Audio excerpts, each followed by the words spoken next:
اب اگر کوئی شخص جان بوجھ کے نہیں رکھ رہا یا اس نے روزہ رکھا تھا اور بعد میں توڑ دیا، اگر کوئی جان بوجھ کے نہیں رکھتا تو حضرت ابو ہریرہ رضی اللہ تعالی عنہ کی روایت ہے، فرماتے ہیں آپ صلی اللہ علیہ وسلم نے فرمایا اگر کوئی شخص جان بوجھ کے رمضان شریف کا ایک روزہ چھوڑ دیتا ہے تو وہ عمر بھر پورا زمانہ، عمومی طور پہ آپ اور میں سنتے ہیں معنی یہی ہوتا ہے کہ ساری عمر روزے رکھے تو اس روزے کی جو اس نے روزہ چھوڑ دیا ہے، اس روزہ جو چیز فوت کر دیا، جو ثواب، جو عظمت، جو فضیلت، جو شرف، جو مقام اس نے کھو دیا، وہ اسے حاصل نہیں کر سکتا۔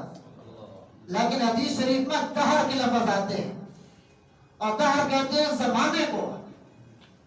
اگر وہ سارا زمانہ اسے زندگی مل جائے، سارا زمانہ تا قیامت لگاتار روزے رکھتا رہے، لیکن اس روزے کے ثواب کو وہ نہیں پہنچ سکے گا۔ یہ بھی دیکھو رمضان شریف کی عظمت، اسے دیکھو، یہ عظمت ہے۔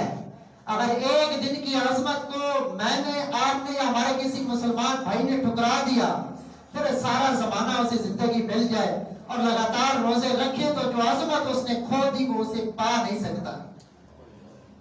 کتنی بڑی وعید ہے۔ اور اللہ معاف فرمائے، آج روزہ نہ رکھنے کو فیشن بنا لیا گیا ہے۔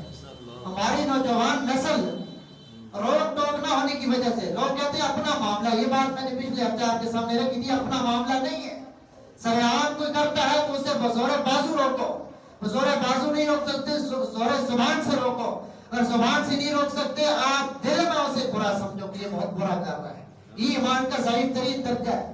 یہ ابو سعید خدری رضی اللہ تعالیٰ کی روایت ہے، آپ صلی اللہ علیہ وسلم کا فرمان ہے۔ اور یہ روزہ نہ رکھنا جو ہم لوگوں نے ہمارے معاشرے میں فیشن بنا لیا ہے، سرعام کھائیں پیئیں گے اور فخر محسوس کریں گے، نہیں رکھا جی،